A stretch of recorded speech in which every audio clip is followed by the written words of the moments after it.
right.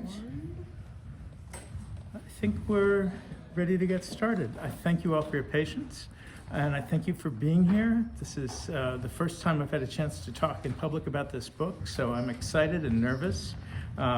There's too much, obviously. There's too much on the notes. There's too much in the subject, but we'll dive into it and see where we can go with it. What I would like to do is to open it with 4 questions and 2 quotes. And after offering the 4 questions and the 2 quotes, see if there's any feedback in the group. And if there is, we can take the discussion where it goes.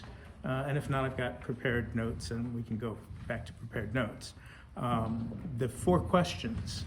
The first question is, what would justice for the Native nations look like? And the second question is, what stands in the way? The third question is it helpful to look at 6 centuries of arguments over genocide? In the book, I look particularly at the arguments of the 1830s, the 1820s, and 1830s, but these arguments have been going on for 6 centuries, as I'll make clear in the presentation. And then, does it help to think about the difference between the view from the shore and the view from the ship? The view from the shore is my friend Steve Newcomb's formulation for what the world looked like from the perspective of the Native nations living their original free and independent existence, seeing the dominators coming over and landing on the shore with their system of domination. And the view from the ship is the view of the dominators. The quotes that I want to offer are both from 1830, from this debate over the Trail of Tears, what becomes the Trail of Tears. The first is from Senator John Forsyth of Georgia, where he says, "All Christendom seems to have imagined that by conveying that immortal life promised by the Prince of Peace to fallen man to the aborigines of this country, the right was fairly acquired of disposing of their persons and their property at pleasure." And the second quote, somewhat different, is from Asher Robbins, senator from Rhode Island, who says, "Does our civilization give us a title to his right, a right which he inherits equally with us from the gift of nature and of nature's God? The Indian is a man and has all the rights of man.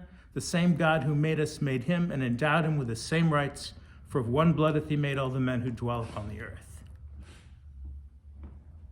And I'd just like to let that sink in for a minute and see whether there's anything anybody wants to say. And if there is, I've got a microphone to pass around so people can make themselves heard.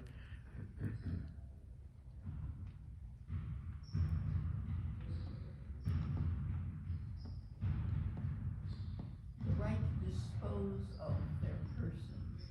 The right to dispose of their persons and their property at pleasure. This is what was done in the Trail of Tears.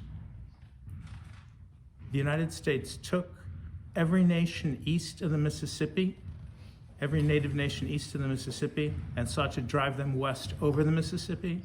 The death tolls commonly placed at 20%.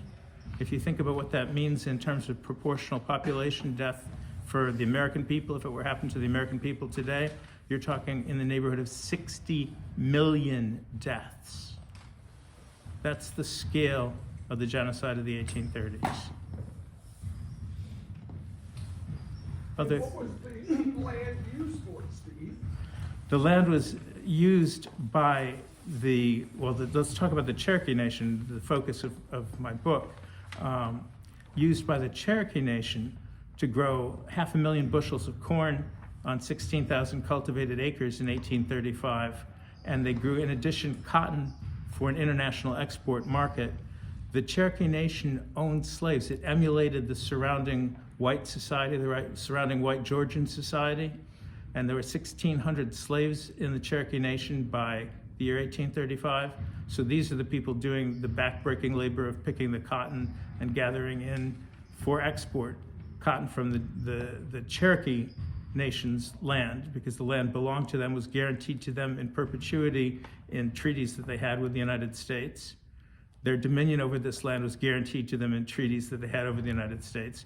But they were driven in violation of these treaty agreements, in violation of the Constitution, which says treaties are the supreme law of the land, driven 1,000 miles west to what is then promised them forever and stolen from them again when it becomes Oklahoma.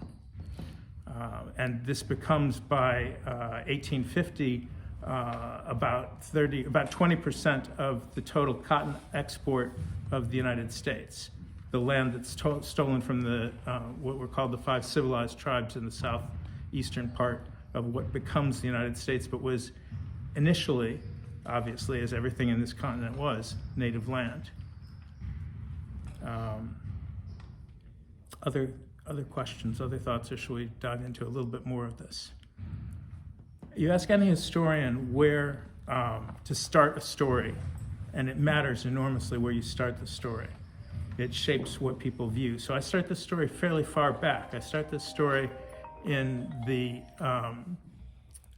15th century, and I start the story with slavery, with the expansion of Portugal along the west coast of Africa, and with the justification for giving Portugal a monopoly on the slave trade that is issued by Pope Nicholas V to King Alfonso V of Portugal in 1452 in a papal bull, where he authorizes, and I've given you the text of it on the handout, he authorizes people to enslave in perpetuity Saracens, pagans, and other enemies of Christ wheresoever placed. Let that sink in too, right? There had been a tradition of belief that you could capture prisoners in a just war and enslave them. But note the difference in this language. This is a break with the traditional just war theory of capturing people and enslaving them. It's saying Saracens could be considered, Muslims could be considered at perpetual war with Christendom, could be considered the basis in a more traditional fashion for this enslavement. But pagans, that's new language, and other enemies of Christ wheresoever placed, this is something new. And it leads to the development of what becomes chattel slavery and becomes the transatlantic slave trade. And this, the horror of this, I also want to emphasize. It's saying that there is a body of Christ, and that within the body of Christ, certain rules apply, and that there's an outside to the body of Christ, and outside of that body of Christ, you can enslave whomever you see. It's a magic Christianized theory of ownership of people and property. If you're outside the body of Christ and a Christian looks at you, they can enslave you. If they look at your property, they can take your property. This is the absurdity of this. It should strike everybody. It is the basis of our law toward the native nations to this day. This is a Catholic formulation in the 15th century, but it becomes adopted by Protestant America with John Marshall's decision in Johnson v. McIntosh in 1823.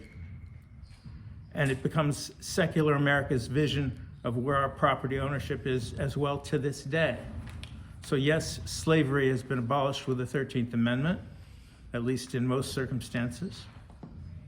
But the ownership of land in the United States is claimed under the rulings of the Supreme Court to derive from the fact that representatives of a Christian people, that's the language of Johnson v. McIntosh, representatives of a Christian people on this side of the Atlantic, necessarily diminished the sovereignty of the native peoples, the heathens. Again, that's the language of Johnson v. McIntosh, the heathens, and gave an ultimate dominion to the government of the discoverers, whereby they claimed a title to the land and a right to a degree of sovereignty over the native peoples to be vested in their government. That is the basis of U.S. property law. That is the basis of our relationships legally with the native nations to this day. Magic Christianized. You see it, you own it. And I want to suggest to you that that vision of the body of Christ as not being all-inclusive is deeply problematic. It is what lies at the root of the ability of Euro-Christians, that's Tinker's term, which I think is a much better term than white people. The ability of Euro-Christians to commit genocide while believing they're being benevolent. That belief in the benevolence of our side, us, the people who are the alleged good guys, is something that we doubled down on in the 15th century and the 16th century, we Euro-Christians I'm speaking as, in spite of opposition. And I want to stress the opposition is quite eloquent. And Bartolomé de las Casas, I grant you there are serious problems with him for advocating the introduction of African slavery into the New World.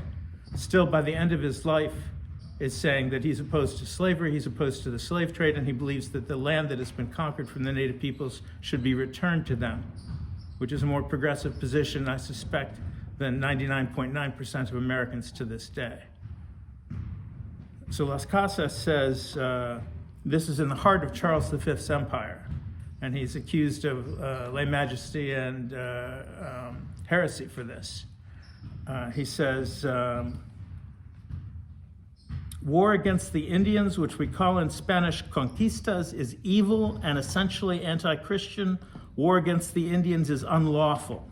The natives of America, Las Casas insisted, having their own lawful kings and princes and a right to make laws for the good government of their respective dominions, could not be expelled out of them or deprived of what they possess without doing violence to the laws of God as well as the laws of nations. So here's somebody facing this papal authority saying you can go out there and look with your magic Christian eyes and enslave and conquer, and saying, no, this is not true. This is doubled down on, this magic Christian eyes position is doubled down on by, I say it is with sadness, is a disgrace to the history profession, the historian, the court historian of Spain, and the confessor to the King of Spain, Juan Gines Sepúlveda, in the following language. And I want to stress that there are early expressions of both Euro-Christian nationalism and what becomes modern racism in Sepúlveda's formulation. In prudence, talent, virtue, and humanity, they are as inferior to the Spaniards as children to adults, women to men, as the wild and cruel to the most meek, as the prodigiously intemperate to the continent intemperate, that I've almost said as monkeys to men.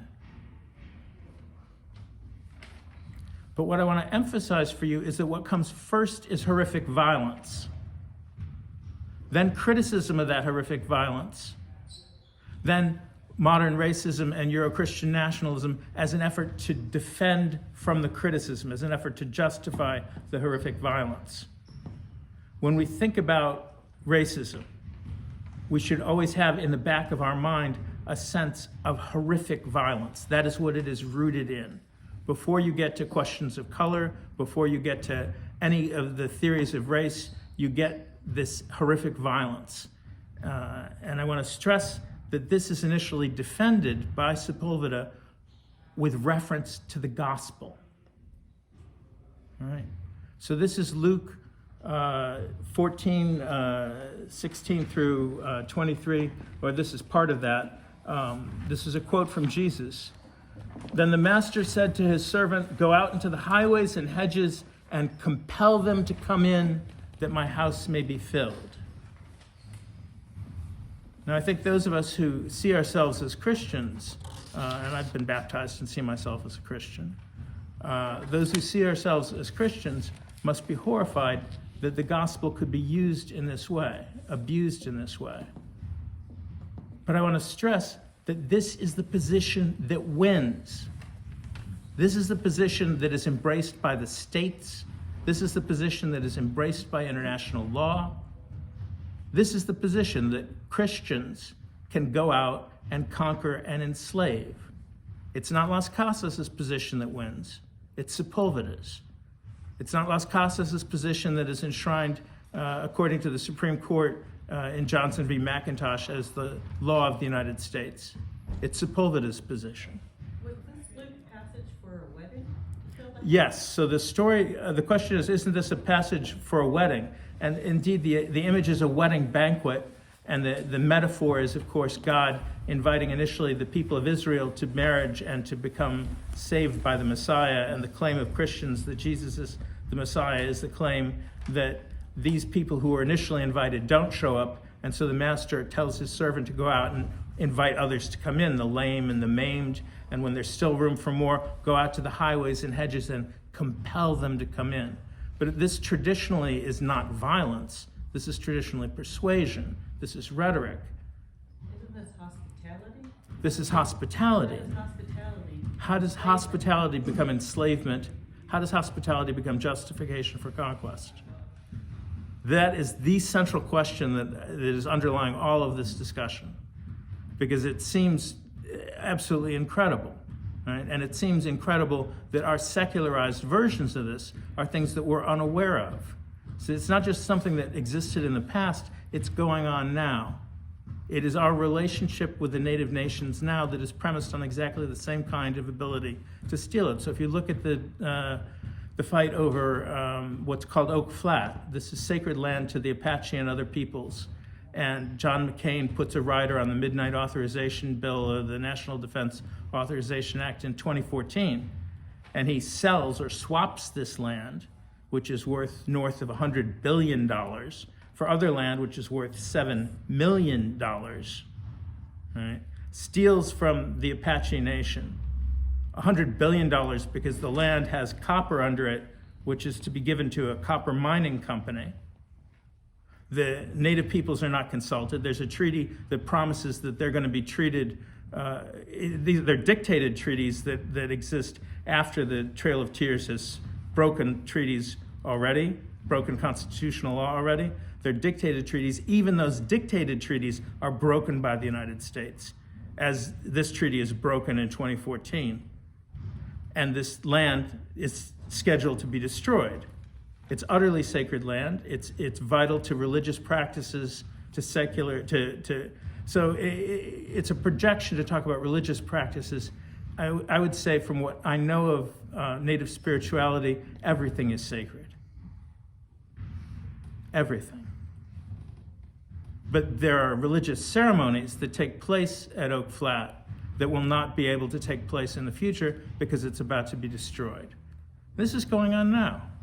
And it's going on legally on the basis of what was decided in 1823 by the Supreme Court and what was decided again in 1831 by the Supreme Court, when the Supreme Court doubles down. So it's not just the Spaniards that double down on moral depravity.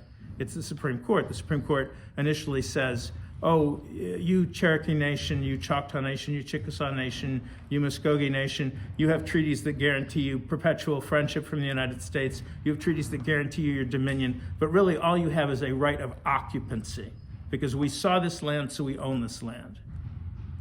You're just there at our sufferance. We have, as John Forsyth put it in the quote that I started with, the right to dispose of you, your persons, and your property at pleasure. Isn't there also an economic component to this now, too? I'm thinking, as you speak, of our government pushing through all the Enbridge pipelines and so on through Native American territories and wherever they want to go, and the same. Absolutely. There's always a strong driving economic interest. I think Alan was touching on that earlier with his question. I tend to emphasize the more religious, spiritual elements of the causal frame, which includes everything, right? So it's just, as a historian, what one chooses to focus on. I think that the idea that there are secular causes is very popular in our culture, and I don't deny it, there's secular causes. But I think secular arguments, political arguments, are secularized versions of theological concepts and theological arguments. And I think that if you look back on this doctrine of Christian discovery that I've been tracing out for you, its power in determining the way in which material interest is pursued is very, very great. There were other paths that could have been taken. When the vote is taken in the House of Representatives in 1830 as to whether or not the Trail of Tears is going to take place, the vote is 102 to 97. Switch 3 votes, and potentially you have a very different world. This was a close-run thing. Let me turn to another aspect of this.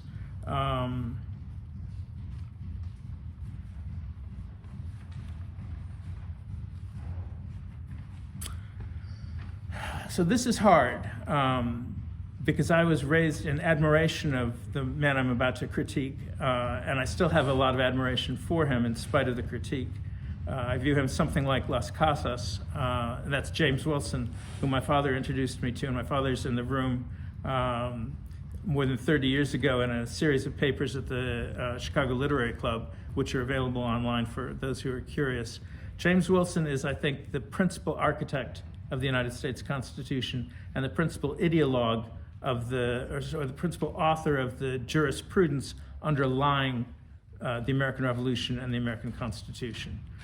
He's not that well known to history because he dies in bankruptcy as a member of the Supreme Court fleeing from his creditors. So there's a lot of shame attached to him at the time, but he is a profound influence. In 1774, he publishes a document, a critique of the claim that the British Parliament has authority over the United States, over the colonies. He had drafted this as early as 1768 and was waiting for his moment. And in his document, he says, I've got the quotes here, I don't have them memorized.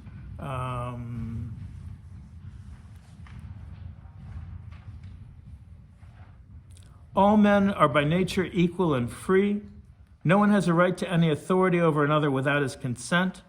All lawful government is founded upon the consent of those who are subject to it. Those are very familiar concepts. Jefferson writes these down in his scrapbook after Wilson publishes them.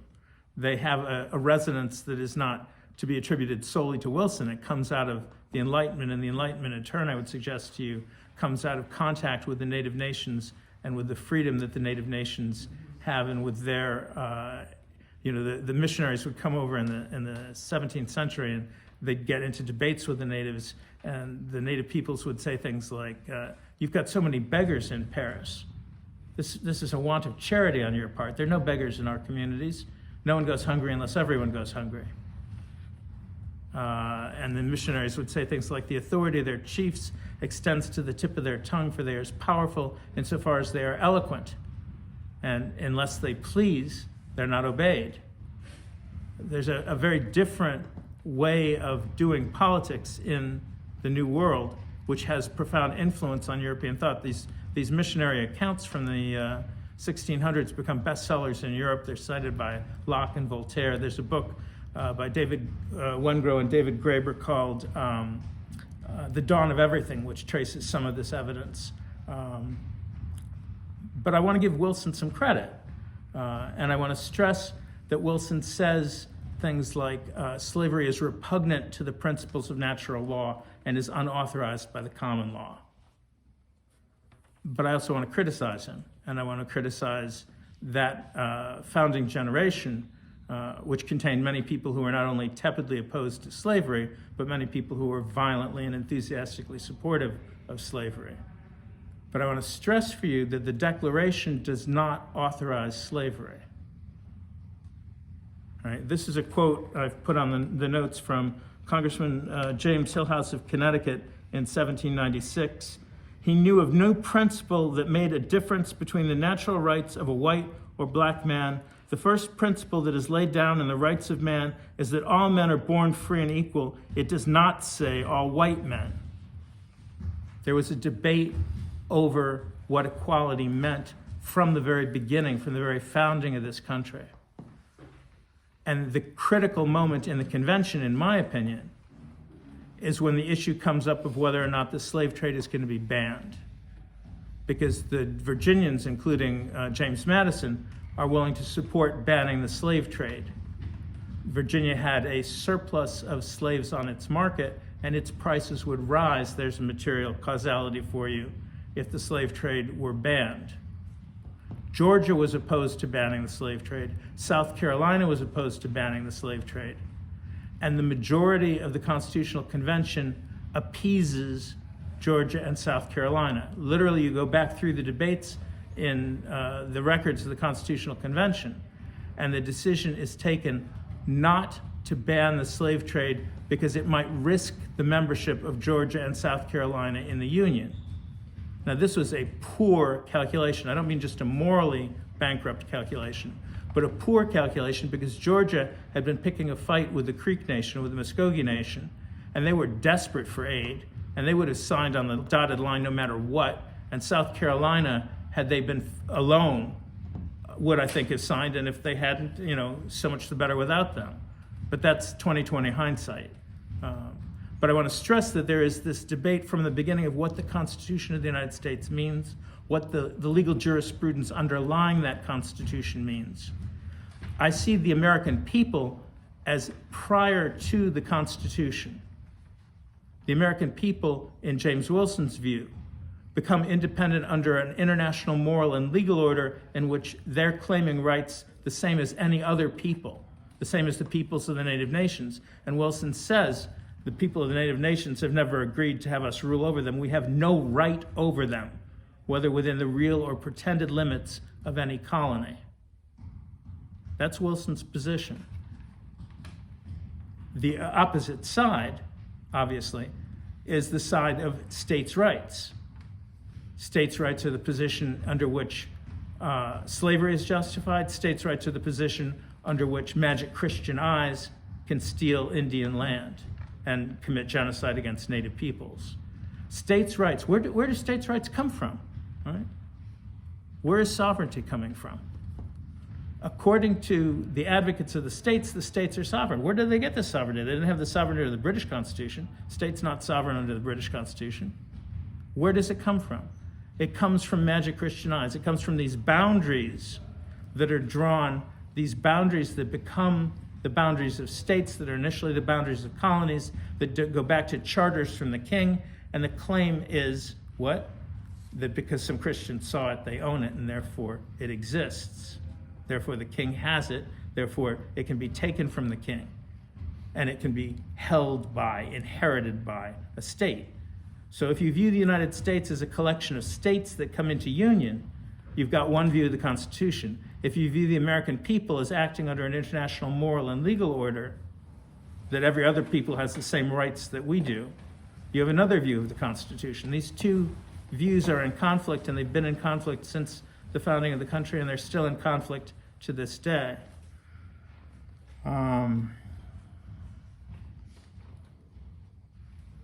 I want to switch a little bit up and go to the view from the shore, because I've been talking a lot about the view from the ship, and the view from the ship as modified by Wilson trying to say that there are universal human rights, as it were, and that should be the foundation of governments.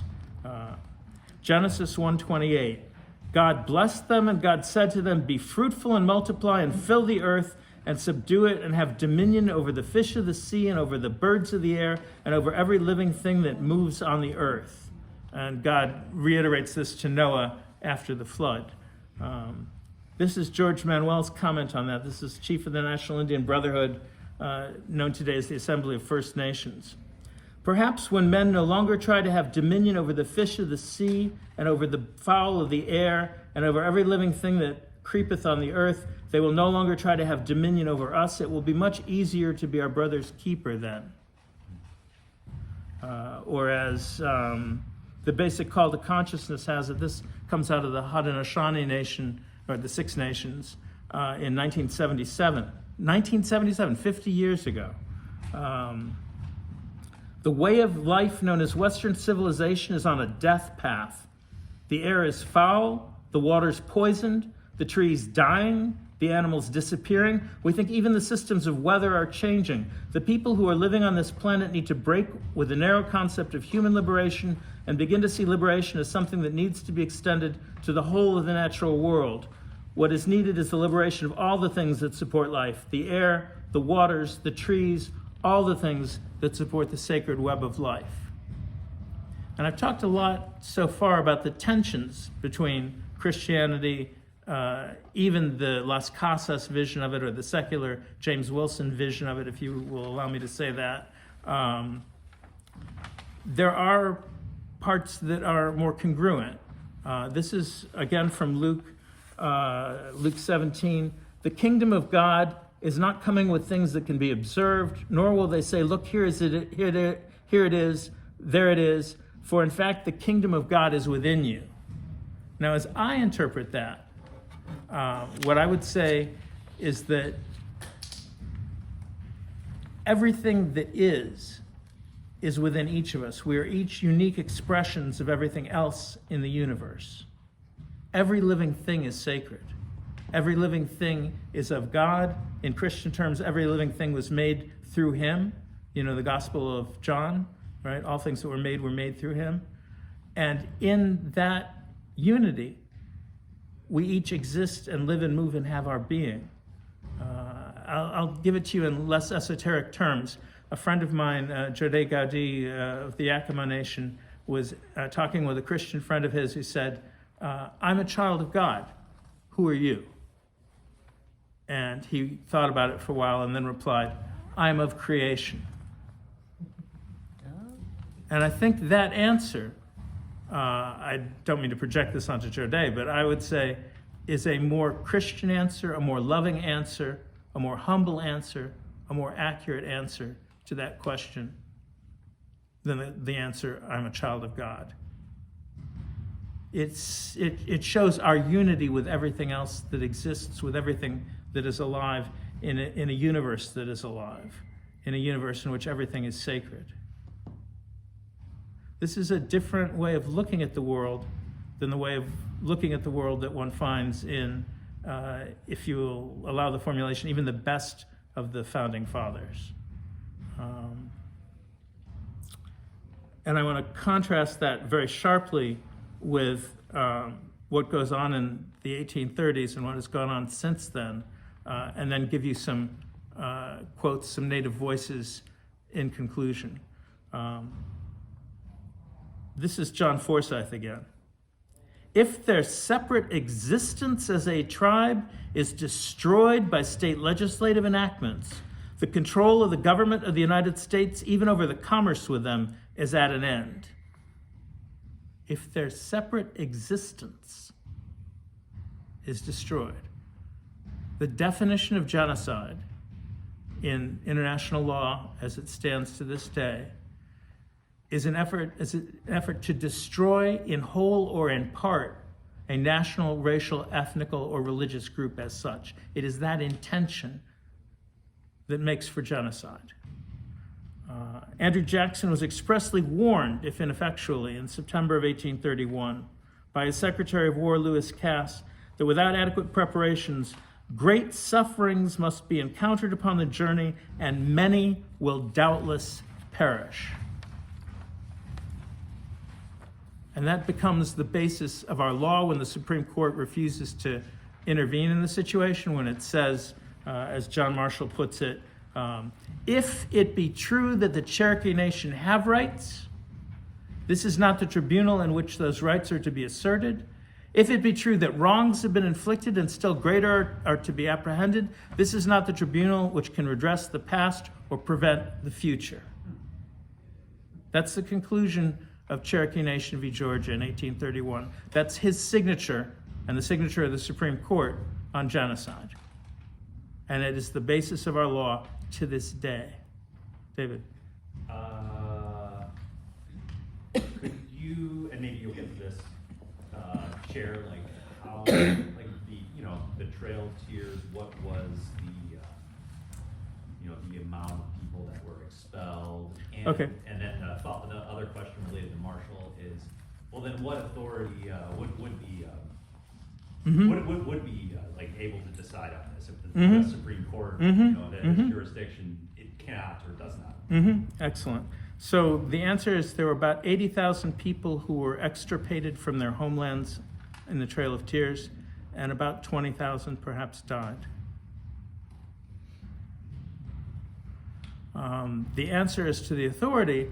I would say the authority rests in the Constitution. The Constitution says very clearly that treaties are the supreme law of the land. The Constitution says very clearly, well, Marshall in response to that says, oh, but the Cherokee Nation are dependent and domestic, and therefore they don't have a right to, if they have rights under their treaties, enforce those rights in the Supreme Court. But Article 3, Section 2 of the Constitution is very explicit that in any case arising under a treaty to which a state is a party to the case, the Supreme Court has original jurisdiction. Wilson put that in there knowing that the situation could emerge, not knowing that genocide would emerge, but knowing that there might be states that would violate the Treaty of Paris of 1783, by which the Revolutionary War was brought to a conclusion. So he's initially proposing a congressional veto of state legislation. And when he can't get that through the Constitutional Convention, the fallback position is there should be a judicial negative, that the judiciary ought to be able to enforce treaties. And that is the unanimous position of the Constitutional Convention. Marshall didn't have a leg to stand on. He was sucking this out of his thumb. There's really no debate as to what the law actually says, but the Supreme Court violates the law, violates the Constitution. Who guards the guardians? The famous question, right? Well, the American people. And that actually is a perfect segue into the last two quotes that I want to give you. The first is from John Trudell. If you're looking for more information about the Native nations, if you're looking for a sense of Native spirituality, Native wisdom, I highly recommend you Google John Trudell, look at many of the videos that are out there on the web. He's absolutely brilliant, as you'll see in a second. So when Columbus got here, he got off the boat and he said to the first people he saw, "Who are you?" And the first people he saw said, "We're human beings." And Columbus said, "Oh, Indians." It's 500 years later and they still can't see us. We are still invisible. They don't see us as human beings, but we've been saying to them all along that's what we are.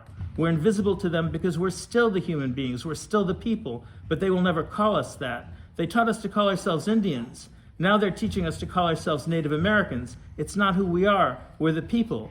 They can't see us as human beings, but they can't see themselves as human beings. And I want to interrupt the quote and dwell on that for a second. I think this is just my take on Native spirituality and Native wisdom, and I don't claim to be anything like an expert. To be human within that context is to be part of a people that sees every living being as kith and kin, and that acts with trustworthy, reciprocal, and consensual conduct towards all life. That's what humanity is in that indigenous perspective, in that view from the shore. I know I'm generalizing. There are a tremendous number of Native nations. They have great differences. There are all sorts of wonderful cultural richnesses that I'm eliding and sliding over. But I want to draw that contrast with the view from the ship. And to say, what does it mean to be a human being? What does it mean to say that they don't recognize themselves as human beings? They don't see themselves as human beings. The invisibility is at every level. It's not just that we're tucked away out of sight. We're the evidence of the crime. They can't deal with the reality of who we are because then they have to deal with the reality of what they have done. If they deal with the reality of who we are, they have to deal with the reality of who they aren't. So they have to fear us, not recognize us, not like us. The very fact of calling us Indians creates a new identity for us, an identity that began with their arrival.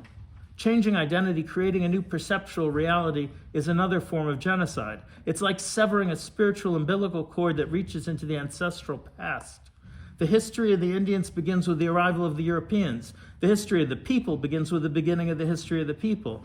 The history of the people is one of cooperation, collectivity, and living in balance. The history of the Indians is one of being attacked and genocide, rather than a history of peace and balance. The history of the people under attack, the Indians, in an evolutionary context, is not very long. It's only 500 years. The objective of civilizing us is to make Indian history become our permanent reality. The necessary objective of Native people is to outlast this attack, however long it takes to keep our identity alive. And then one last quote, and I'll open it up for discussion. This is from a friend of mine, Stephanie Blair, is an environmental scientist. Intelligence is not about what you know, she observes. Intelligence is what you care about and how you care. That is what makes us Anishinaabe, or human beings. Artificial intelligence is not intelligent until you can train a computer to have love and respect for all of life, and the computer feels the return of that same love, which motivates its growth and continued existence. The search for truth and knowledge is a search for connection, a way to move through the world that acknowledges and understands how everything else moves around you. The highest demonstration of that understanding is to produce mutual flourishing and abundance. You cannot have or own intelligence and wealth. It is created by sharing and lifting others up.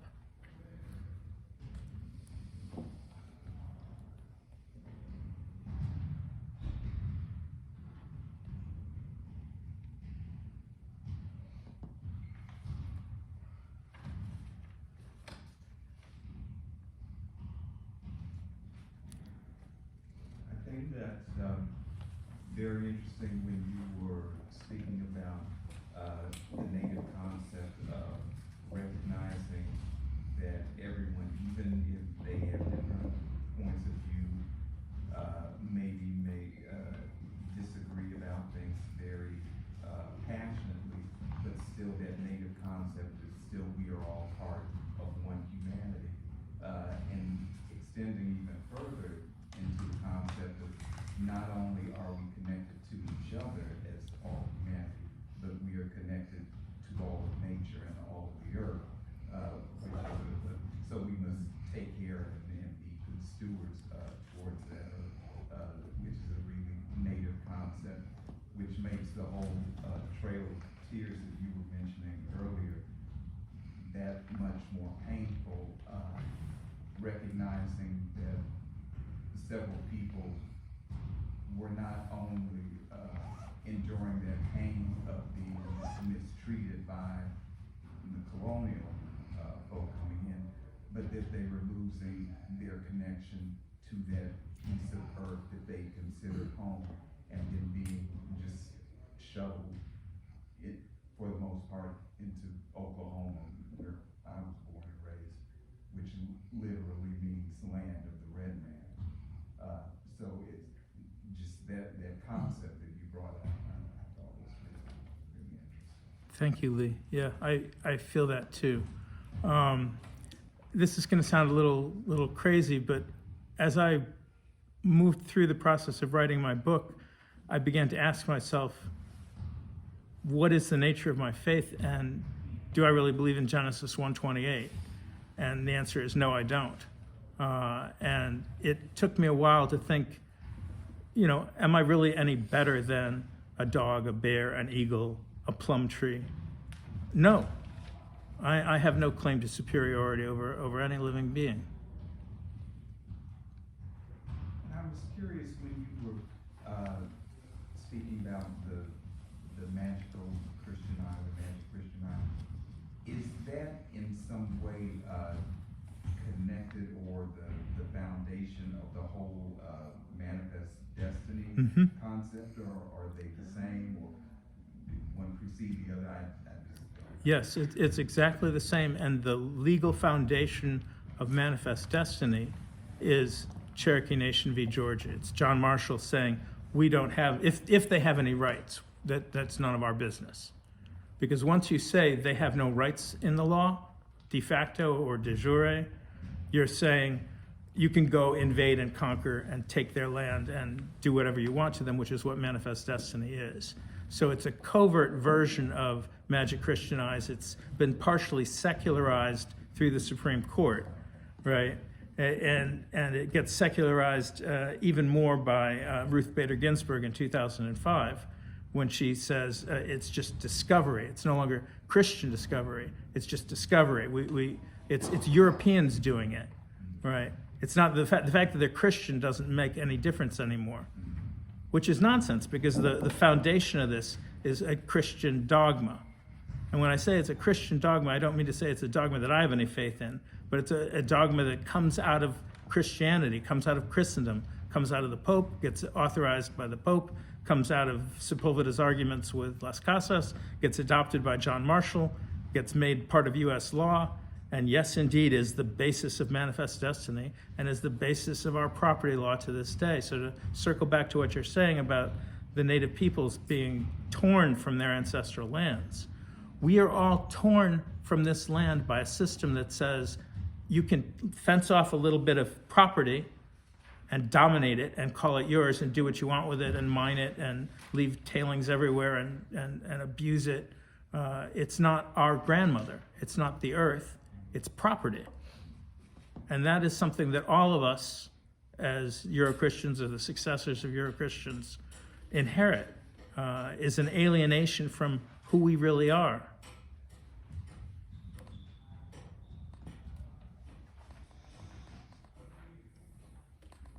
Could I ask you? Yeah. There's an anecdote in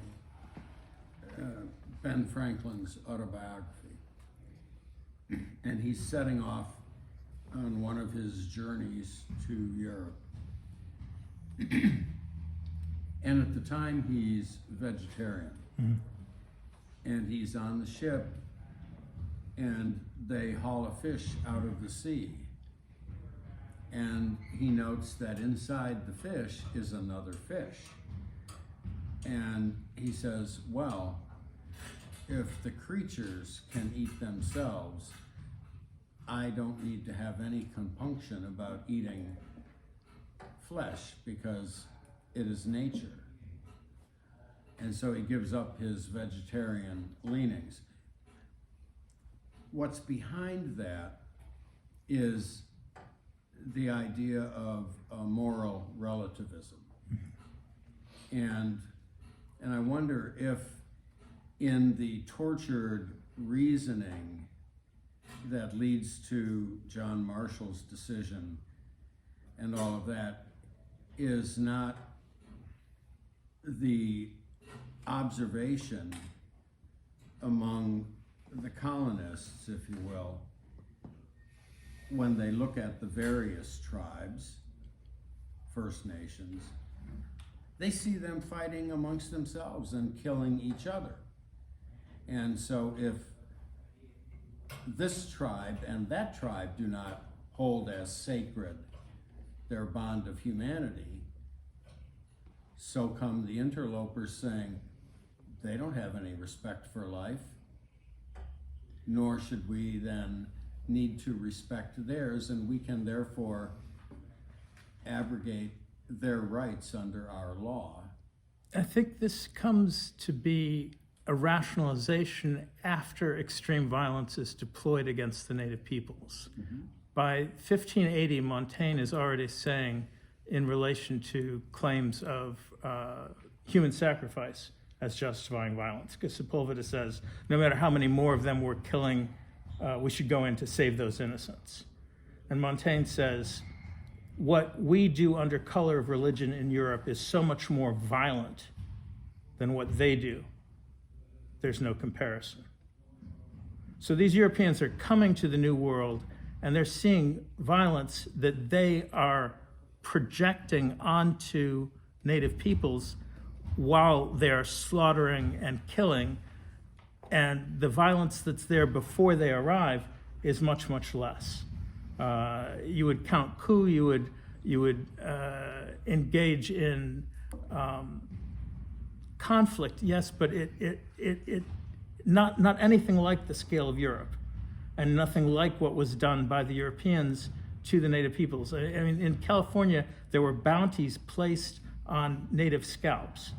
The mythology is, of course, scalping is a native practice. No, the scalping is a Euro-Christian practice. It is the Euro-Christians that bring genocidal violence to the New World. It doesn't exist here before they arrive. And a lot of the violence that we have record of is violence that's caused by displacement of native peoples as the Europeans invade and push native peoples to the west. There are then fights among native peoples who have been pushed out of their traditional areas. I think it's hard for us to see the extent to which when we look at the indigenous critique of European culture, of Western culture, of Euro-Christendom, it's hard for us to see that critique because we're so vulnerable to it that we initially reach very quickly for evolutionary sociological theories. So you start with hunter-gatherers, yes, they're egalitarian, but as you move towards the development of civilization and states, you get hierarchy. They're primitive, we're civilized. All of this is nonsense, right? The claim that we're part of an edge of progress. This is nonsense. This has no relationship to reality. But we think of ourselves as being progressive. I mean, we'll come back to Franklin. Franklin says in 1783, we think our manners the height of civility, they think the same of theirs. Right? Franklin had an openness about him to what was going on and a respect for the civility of discourse, if I could use the word civility. That's a little improper because it connects to civilization. The politeness, the courtesy, that when a native speaker was speaking in a native public meeting, everybody listened attentively. No one interrupted. And Franklin notes that even in common conversation, they don't interrupt one another the way we always talk over one another. So there is an awareness on Franklin's part that there's a different way of doing things. I remember the discussion of vegetarianism in the because I don't like fish myself, so I would never eat them. But Franklin loved the smell of the fish that we're cooking, and that was part of what was drawing him to it. But it's fine to eat fish from a native perspective, but be grateful for the fish. Be grateful that this. So there's a story, I don't remember which nation it is, that when human beings first come out onto the earth, right, from the spirit world, they're initially flourishing and then they get hungry, and their brothers and sisters in the spirit world decide to come to the earth as buffalo to feed them. It's just a different way of looking at reality. It's a much more generous way. It's a much more respectful way. Well, again, tying into the whole concept of seeing your connection as a human to nature, if you kill a buffalo, you're going to use every single bit of that buffalo. It's going to be the meat for consuming, but then you're also going to be using the skin for, so it's not, excuse me, so it's not killing for the sport of killing to have, to stuff and mount heads. It is because you see your connection to them, they are providing for you, you are working with them, so, yeah, it's, again, that respect for nature. Yeah, we are all of creation. Other thoughts? What does justice for the Native Nations look like? After this talk, are you have any ideas as to what might be? I don't want to say what we can do, because the we can do has been associated with harm rather than anything beneficial. I think we are not actors in this. I think the Native Nations and the planet are actors in this. I think our mission, if we have a mission, is to first listen. But I think that as far as justice is concerned, there is justice from the perspective of the view from the shore, which would be, as I see it, a return to their original free and independent existence. And there is justice in the view from the ship, which, as I see it, would be a return to Wilson's position: we have no right over the Native Nations. Our claim of authority over them is a violation of our own Constitution. So maybe we start, it's not justice to get rid of that, but it's a start toward justice. It's a start toward stopping our own injustice in terms of our own law.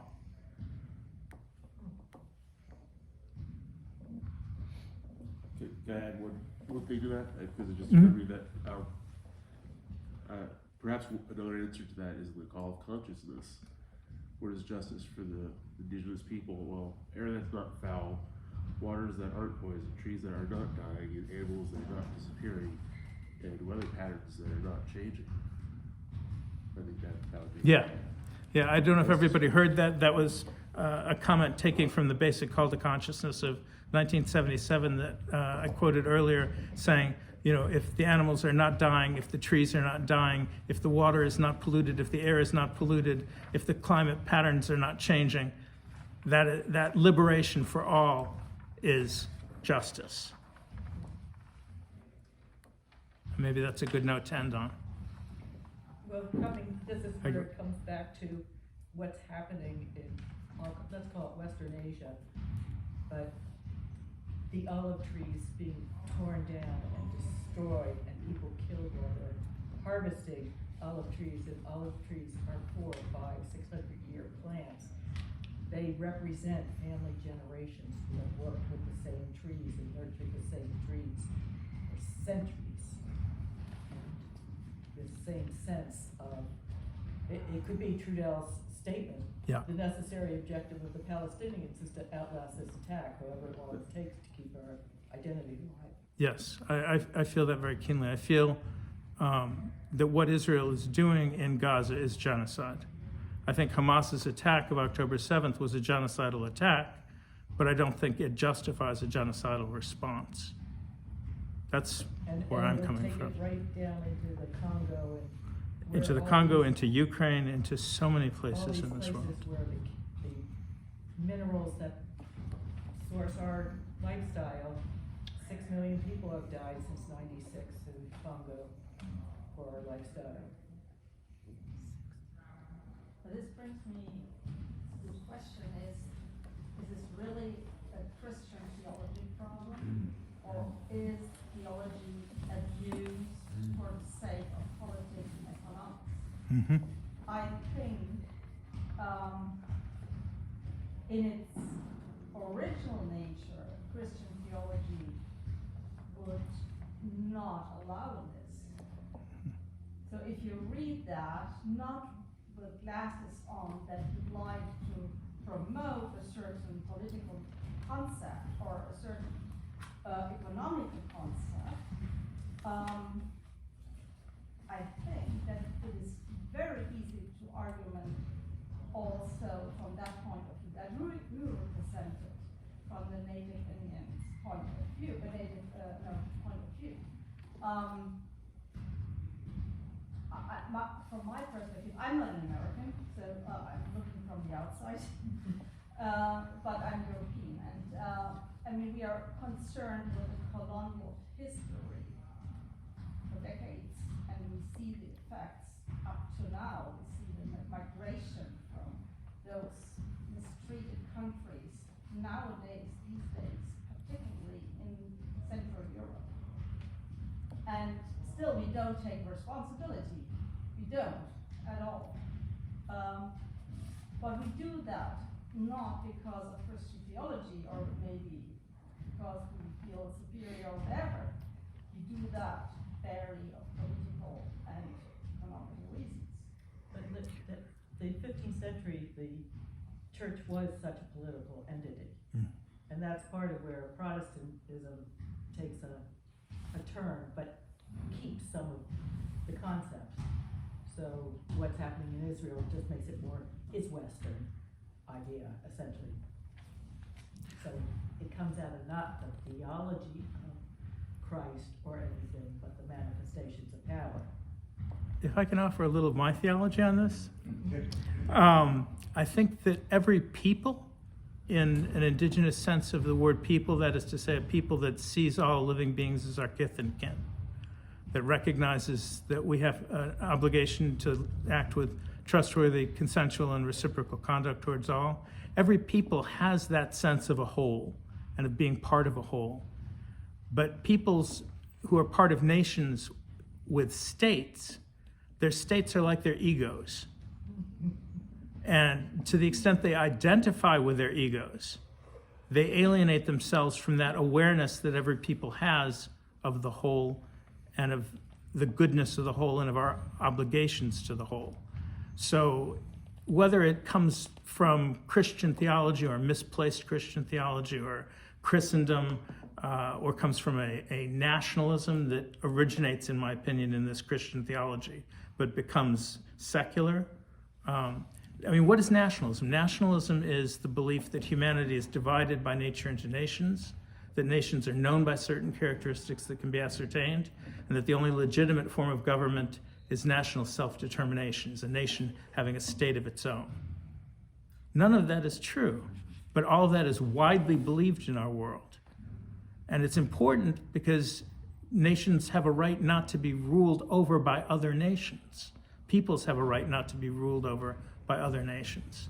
But this belief that a state is going to protect us from that, and that we need a state of our own for that reason, which drives both the Israelis and the Palestinians, it drives them, or it can drive them, to horrific misconduct.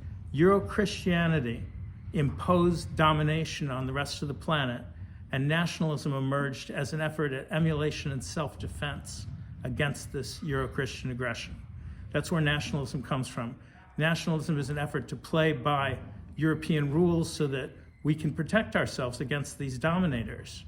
But it's protecting ourselves against these dominators with the tools of the dominators, and then we turn and use these tools, as Israel is doing, for genocidal purposes in Gaza. That's my theological take on what's going on. I think we're also at a point where, due to the internet, the globalization, the satellites, what can be achieved, the boundaries of nation states don't make sense anymore. People are living in each other's countries in a way that they previously don't and asserting their rights. And so Bezos is from no country.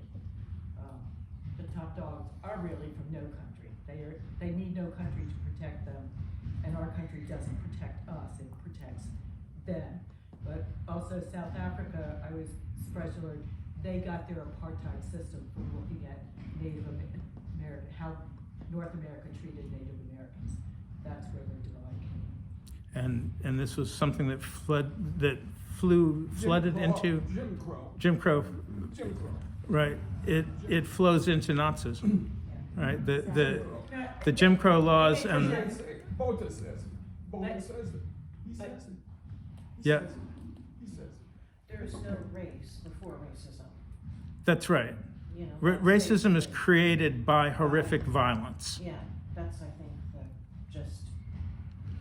there is no race before racism. And you don't have racism until you need a reason to subjugate people. Right. And while there is nationalism, I would say there are nations before nationalism. Yeah. But nations are capable of, a nation is constituted by a people that has a capacity to recognize all of our kith and kin as all living beings. That's what a nation is. But we get, through nationalism, twisted into the idea of nations as being something different, as being states, as being these strong military. Some say Bonaparte invented nationalism. Yeah, the French Revolution. Okay, Yeah. so that's probably where it came from. Right, but I think it. Contemporary. I think I agree with that. In terms of the literature, you're absolutely right. Correct. People think of nationalism as more of an 18th or 19th century phenomena. But I think if you look back at Sepulveda, he's saying the Spanish nation is so great and so virtuous. We can compare ourselves with the native peoples, and we're pure and we're wholesome and we're meek and we're, this BS, right? That's where I see nationalism emerging initially, is in defense of horrific aggression and violence. It's a tool for disguising and detracting attention from what's going on. Thanks, Steve. Okay, Alan. Sorry. Thank you. I'd like to ask one more question, if I may. Your thoughts on the idea of reparations. And we are currently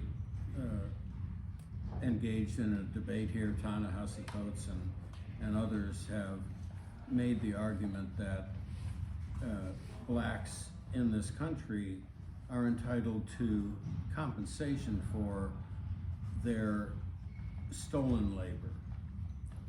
And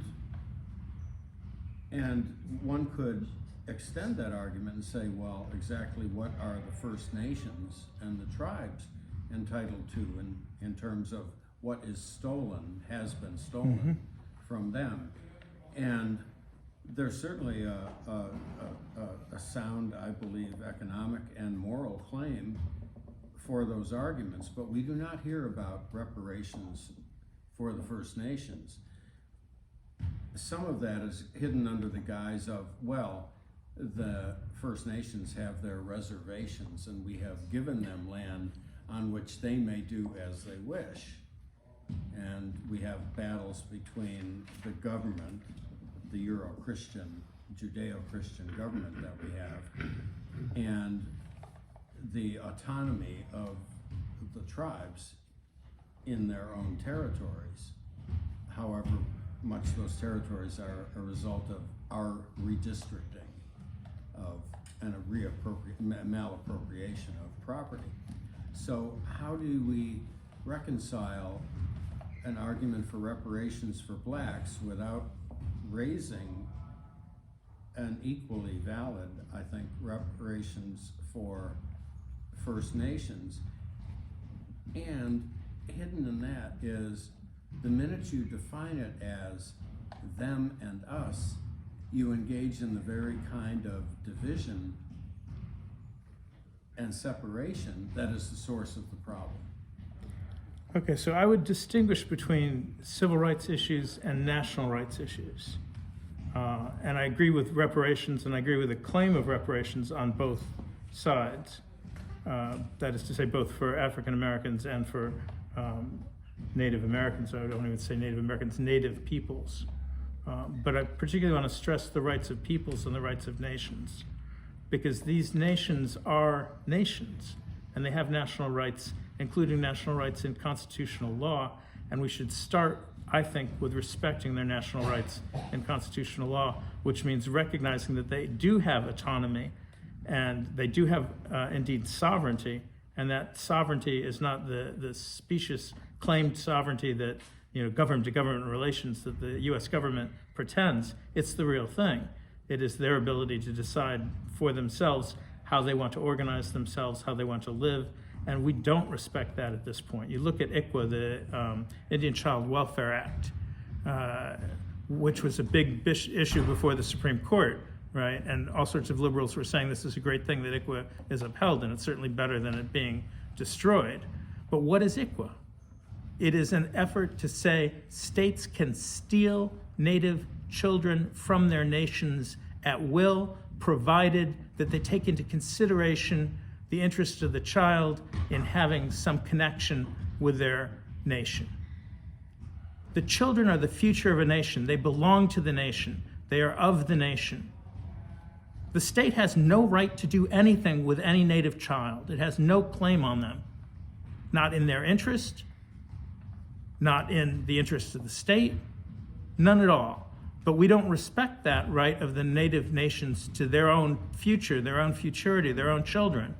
We say that our states can interfere in their vital future on the basis of some callous bureaucrat saying, oh, I think that kid would be better off with a Euro-Christian parent.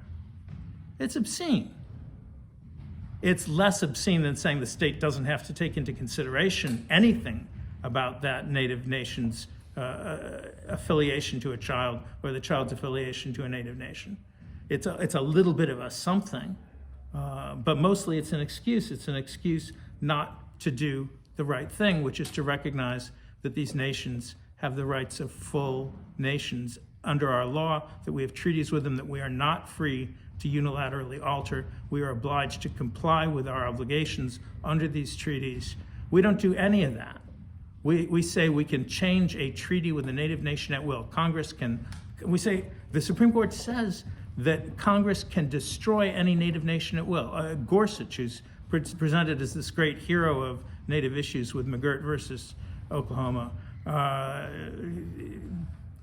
Gorsuch says that a Native nation can be destroyed simply on the say-so of the Congress. It's obscene. Our policy, our law, our conduct is obscene. It is rooted in obscenity, and it continues to be obscenity to this day. And it's masked by all sorts of pleasantries and sounding language like nation-to-nation relationships. And indeed, the term self-determination is tossed around as though that is what we're doing. It is not. So I agree with you that there's a moral claim there, a moral claim on the Euro-Christian society. But that is, as Denise Ferreira da Silva puts it, an unpayable debt. It is not possible to do justice in that sense to the Native nations or, in my opinion, to African Americans. Justice is simply not possible, but the belief that justice is impossible is itself an excuse that we should reject. I don't know how to reject it beyond saying we should have as our fundamental law, as our Constitution, the international laws and usages that prevailed on this continent before the Euro-Christians showed up. That is justice. And that would serve every people on this continent. If we would look back at what it means to be a people that sees all other living beings as kith and kin, If we could move towards that, maybe possibilities would open up towards the fulfillment of justice. I can't see how it could happen, but I think that's the only path that could open up into that sort of a future. If we could get out from our scarcity mentality, if we could see the world as abundant, and that abundance is rooted in our love for one another, then all sorts of things, I think, become possible. It's really interesting that there are so many political ideologies that resist the whole concept of reparations, as it's this completely foreign entity in this nation. But if we look far enough back, we realize that reparations have been paid before, but they were paid to the southern states after emancipation. They were paid to the slaveholders to say, okay, well, this is our way of making up for all of the free labor that you'll be losing with the emancipation of these people. So it's not as if it hasn't been done, but to kind of circle way back to your point of what would justice look like for Native people, for the First Nations. To me, that just trying to wrap my head around that is just something beyond me. But like you said, I think the first step is just to listen, because I think that what they may tell us that they see as justice may be something that would never occur to us.